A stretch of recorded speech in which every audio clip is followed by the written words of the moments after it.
편안히 주무셨습니까? 시편 23편을 낭독함으로 시작하겠습니다. 여호와 나의 목자시니 내가 부족함이 없으리로다. 그가 나를 푸른 초장에 누이시며 쉴만한 물가로 인도하시는도다. 내 영혼을 소생시키시고 자기 이름을 위하여 의의 길로 인도하시는도다. 내가 사망의 음침한 골짜기로 다닐지라도 해를 두려워하지 않을 것은 주께서 나와 함께 하심이라. 주의 지팡이와 막대기가 나를 안위하시나이다. 주께서 내 원수의 목전에서 내게 상을 베푸시고 기름으로 내 머리에 바르셨으니 내 잔이 넘치나이다. 나의 평생의 선하심과 인자하심이 정녕 나를 따르리니 내가 여호와의 집에 영원히 거하리로다. 아멘. 찬송가 474장 함께 찬양하겠습니다.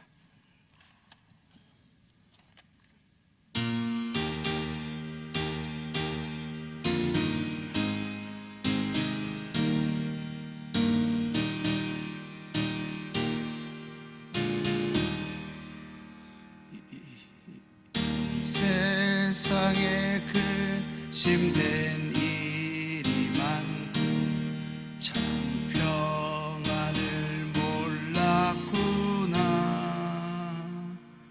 내 주 예수 날 오라 부르시니 곧 평안히 쉬리로다. 주 예수의 구원의 은혜로다. 참 기쁘고 즐겁구나. 그 은혜를 영원히 누리겠네. 곧 평안히 쉬리로다. 이 세상에 고고한 일이 많고 참 쉬는 날 없었구나. 내 주 예수 날 사랑하시오니 곧 평안히 쉬리로다. 주 예수의 구원의 은혜로다. 참 기쁘고 즐겁구나. 그 은혜를 영원히 누리겠네. 곧 평안히 쉬리로다. 이 세상에 죄악된 일이 많고 참 죽을 일 쌓였구나. 내 주 예수 날 건져주시오니 곧 평안히 쉬리로다.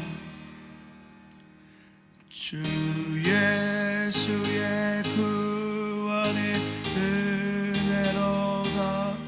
참 기쁘고 즐겁구나. 그 은혜를 영원히 누리겠네. 곧 평안히 쉬리로다. 아멘. 하나님께서 이 새벽에 우리에게 주신 말씀은 누가복음 12장입니다. 누가복음 12장 13절부터 34절의 말씀입니다. 12장 13절부터 34절의 말씀입니다. 한 목소리로 함께 읽겠습니다. 무리 중에 한 사람이 이르되 선생님 내 형을 명하여 유업을 나와 나누게 하소서 하니 이르시되 이 사람아 누가 나를 너희의 재판장이나 물건 나누는 자로 세웠느냐 하시고 저희에게 이르시되 삶과 모든 탐심을 물리치라. 사람의 생명이 그 소유에 넉넉한 데 있지 아니하니라 하시고 또 비유로 저희에게 일러 가라사대 한 부자가 그 밭에 소출이 풍성하며 심중에 생각하여 가로되 내가 곡식 쌓아둘 곳이 없으니 어찌할꼬 하고 또 가로되 내가 이렇게 하리라. 내 곡간을 헐고 더 크게 짓고 내 모든 곡식과 물건을 거기 쌓아두리라. 또 내가 내 영혼에게 이르되 영혼아 여러 해 쓸 물건을 많이 쌓아두었으니 평안히 쉬고 먹고 마시고 즐거워하자 하리라 하되 하나님은 이르시되 어리석은 자여 오늘 밤에 내 영혼을 도로 찾으리니 그러면 내 예비한 것이 네 것이 되겠느냐 하셨으니 자기를 위하여 재물을 쌓아두고 하나님께 대하여 부여치 못한 자가 이와 같으니라. 또 제자들에게 이르시되 그러므로 내가 너희에게 이르노니 너희 목숨을 위하여 무엇을 먹을까 몸을 위하여 무엇을 입을까 염려하지 말라. 목숨이 음식보다 중하고 몸이 의복보다 중하니라. 까마귀를 생각하라. 심지도 아니하고 거두지도 아니하며 골방도 없고 창고도 없으되 하나님이 기르시나니 너희는 새보다 얼마나 더 귀하냐. 또 너희 중에 누가 염려함으로 그 키를 한 자나 더할 수 있느냐. 그런즉 지극히 작은 것이라도 능치 못하거든 어찌 그 다른 것을 염려하느냐. 백합화를 생각하여 보아라. 실로 만들지도 않고 짜지도 아니하느니라. 그러나 내가 너희에게 말하노니 솔로몬의 모든 영광으로도 입은 것이 이 꽃 하나만 갖지 못하였느니라. 오늘 있다가 내일 아궁이에 던지우는 들풀도 하나님이 이렇게 입히시거늘 하물며 너희일까 보냐. 믿음이 적은 자들아 너희는 무엇을 먹을까 무엇을 마실까요 구하지 말며 근심하지도 말라. 이 모든 것은 세상 백성들이 구하는 것이라. 너희 아버지께서 이런 것이 너희에게 있어야 될 줄을 아시느니라. 오직 너희는 그의 나라를 구하라. 그리하면 이런 것을 너희에게 더하시리라. 적은 무리여 무서워 말라. 너희 아버지께서 그 나라를 너희에게 주시기를 기뻐하시느니라. 너희 소유를 팔아 구제하여 낡아지지 아니하는 주머니를 만들라. 곧 하늘에 둔 바 다함이 없는 보물이니 거기는 도적도 가까이 하는 일이 없고 좀도 먹는 일이 없느니라. 너희 보물이 있는 곳에는 너희 마음도 있으니라. 아멘. 오늘 함께 읽은 본문은 우리에게 많이 알려져 다른 본문에 비해 꽤 우리에게 익숙한 몇 가지 에피소드로 구성되어 있습니다. 첫 번째 이야기는 한 사람이 자신의 형과 유산을 상속하는 데서 생긴 소위 재산 분쟁을 해결하도록 도움을 예수님께 청하는 것으로 시작하는데 예수님이 그에게 비유의 말씀을 통해 가르침을 주시는데 이것이 그 유명한 어리석은 부자의 비유입니다. 또 하나의 이야기는 예수님의 산상수훈에서 먹고 사는 문제로 근심하고 염려한 이들에게 그것보다 더 본질적이고 긴급한 삶의 우선순위가 무엇인지를 친히 예수님께서 알려주셨던 마태복음 6장과 같은 내용 평행 본문을 다루고 있습니다. 오늘 본문에서 우리 예수님은 어떤 분입니까? 예수님은 우리의 소유의 문제가 아니라 우리의 탐심의 죄를 해결하러 오신 구원자이십니다. 매일매일 이 땅에서 우리에게 주어진 삶을 살아가다 보면 물질이 필요함을 인정하지 않을 수 없습니다. 하지만 오늘 본문은 다시금 우리에게 알게 하고 깨닫게 합니다. 이 땅에서 우리에게 허락된 삶의 우선순위가 무엇인지 말입니다. 부모의 유산을 형과 나누는 과정에서 자신의 몫이 상대적으로 적다고 생각하였는지 유산을 좀 더 공정하게 내게 돌아오는 몫을 좀 더 받고자 해결책을 예수님께 구하고 있는 이 한 사람에게 예수님은 말씀하십니다. 이 사람아, 누가 나를 재판장이나 물건 나누는 자로 세웠느냐고 말입니다. 이 말은 어떤 의미가 있겠습니까? 예수님은 재산 분쟁의 해결자나 물질 문제의 중개인으로 이 땅에 오신 분이 결코 아니시라는 말씀입니다. 그렇다고 여러분 오해는 마십시오. 하나님의 아들로 이 땅에 오신 우리 예수님이 결코 우리의 삶의 관심사를 외면하거나 모르고 계시거나 우리의 삶의 문제를 해결하지 못하는 무능한 분이 아니시라는 것이죠. 예수님은 분명 우리의 일상의 삶에 그리고 우리 그 일상을 살아가는 우리에게 누구보다 지대한 관심을 갖고 불꽃같이 눈꽃같이 지켜보시는 분임에 틀림없습니다. 그렇지만 우리가 분명 잊지 않고 기억해야 할 것이 있습니다.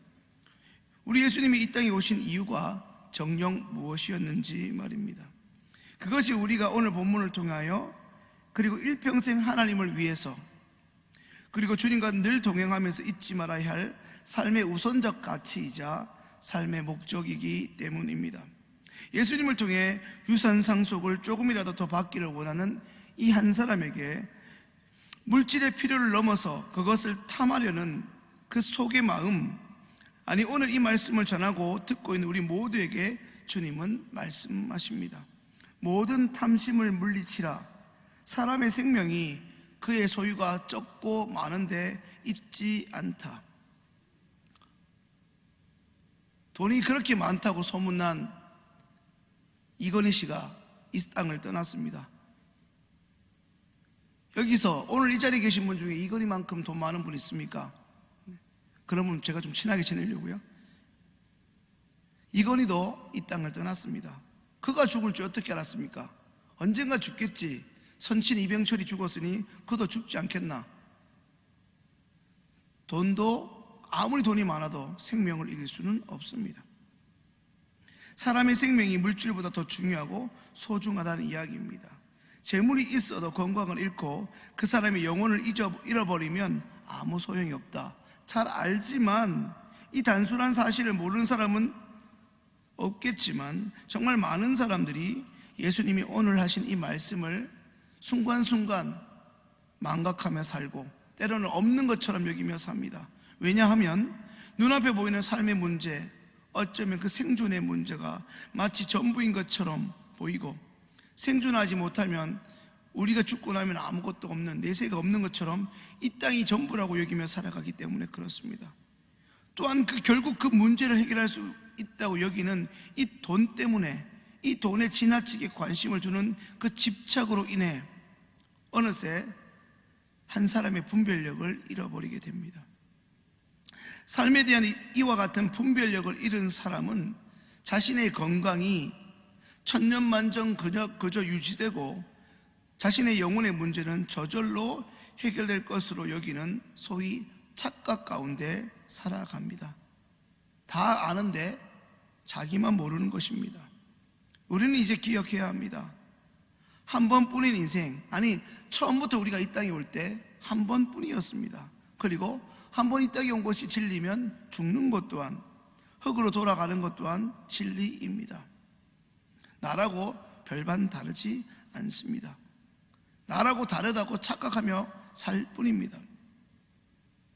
한 번뿐인 인생이라 이 땅에서 가급적이면 물질적인 풍요를 누리고 떵떵거리며 때로는 잘난 체도 좀 하고 살고 싶고 마음껏 나를 위해서 즐기고 살고 싶겠지만은 그러하기에 이 땅의 삶은 너무나 짧습니다. 그리고 반드시 이 땅의 삶은 내가 원하든 원하지 않든 심지어 내가 원하지 않는 너무나 갑작스러운 때에 임하게 됩니다.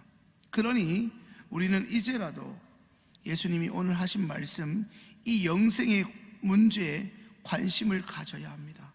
그런데 생각보다 적지 않은 우리 믿는 이들 가운데 이 영생의 문제가 먹고 사는 문제보다 후순위일 때가 적지 않습니다. 여러분 기억하십시오. 소유가 아니라 영생입니다. 탐심이 아니라 평안입니다.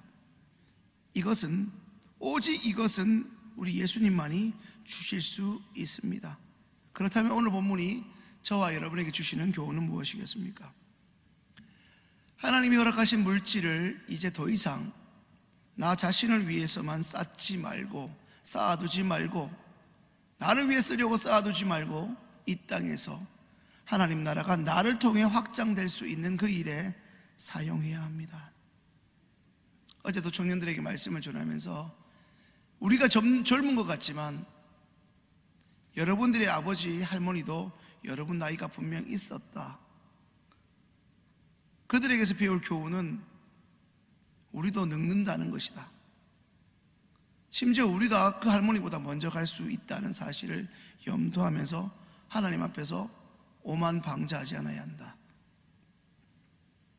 때로는 젊음이 힘이기도 하지만 그 젊음이 하나님으로부터 멀어지는 요소이기도 하기 때문입니다. 여러분, 오늘 우리가 찬송을 불렀습니다. 오늘 찬송이 마지막이고 내일 하나님 앞에 서야 한다면 어찌하시겠습니까? 하나님이 두렵지 않겠습니까? 전 청년들한테 늘 권면합니다. 쇼핑 좀 좋아하고 쇼핑에 빠져있다가 쇼핑하다가 갑자기 죽어가지고 하나님 앞에 섰으면 너 왜 왔니? 쇼핑하다가 왔는데요. 이러면 너무나 당황스럽지 않겠습니까? 맨날 싸우던 부부가 싸우다가 갑자기 혈압이 높아가지고 목 잡다가 돌아가셨는데 하나님 앞에 섰는데 너는 왜 왔니? 부부싸움 하다가 너무 혈기가 심해가지고 혈압으로 왔습니다. 이러면 하나님도 대략 난감하지 않겠습니까? 이 말의 뜻은 우리가 어떤 일로 하나님 앞에 죽어서 하나님 앞에 서게 될지 모른다는 것이죠. 멋있게 하나님 앞에 서고 싶지만 그것조차 우리의 의지대로 되지 않습니다. 그러니 우리는 늘 하나님 앞에 설 날을 염두하며 살아야 합니다.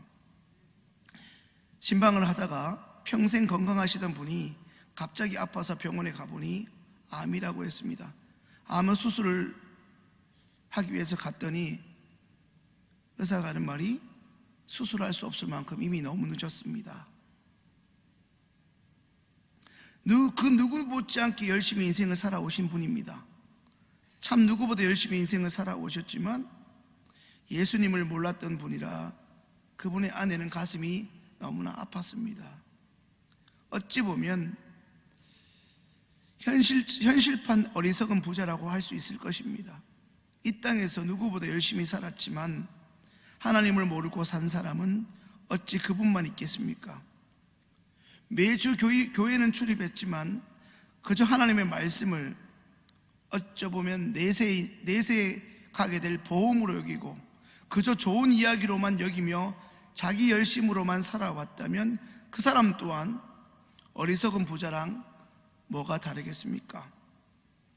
어리석은 부자가 진짜 미련했던 것은 무엇입니까? 밤낮으로 열심히 노력하면 손에 돈은 쥐어질 수 있을지 몰라도 영혼의 문제는 사실 내 고난의 밖의 일입니다. 사랑하는 시온의 가족 여러분, 오늘 하루가 다시 주어졌다는 것은 어제보다 하루 더 주님 앞에 설 날이 가까이 왔다는 의미입니다. 어떤 모습으로 주님 앞에 서시렵니까? 오늘 이 자리에 계신 분들 중에 단 한 사람도 오늘 본문에 나오는 어리석은 부자는 없기 바랍니다.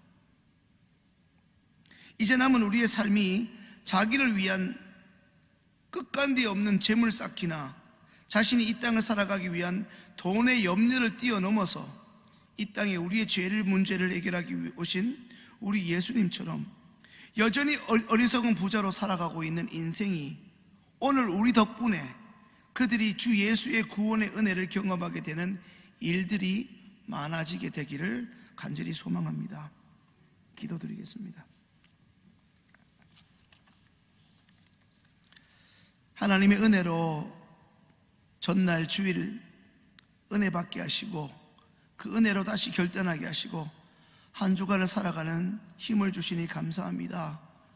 그것으로 부족하여 더 하나님과 친밀하고 주의 뜻대로 살아가고자 또 이 월요일 어찌 보면 피곤할 수 있는 이날에 새벽을 깨워 우리의 시간이 주님으로부터 온 것임을 기억하며 주의 말씀대로 살고자 결단합니다.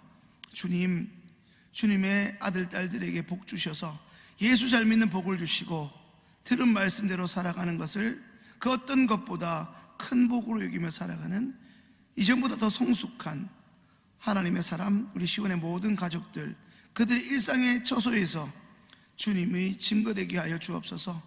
하나님이 허락하신 건강과 하나님이 우리에게 허락하신 재물이 좀 더 있다면 이제는 끝간데 없이 나를 위해서만 쓰는 것이 아니라 하나님을 아는 사람들이 많아지는 선교로, 전도로 귀한 물질이 흘러보낼 수 있는 그 일을 위해서 기꺼이 드릴 수 있는 믿음을 허락하여 주옵소서. 그런 우리를 통해서 하나님 나라가 우리 삶 속에서도 한 뼘이라도 더 확장되어지는 은혜가 있게 하여 주옵소서. 감사하며 예수님의 이름으로 기도합니다. 아멘. 이제는 하나님의 말씀으로 축복하겠습니다. 여호와는 내게 복을 주시고 너를 지키시기를 원하며 여호와는 그 얼굴로 내게 비치사 은혜 베푸시기를 원하며 여호와는 그 얼굴을 내게로 향하여 드사 평강 주시기를 원하노라. 아멘.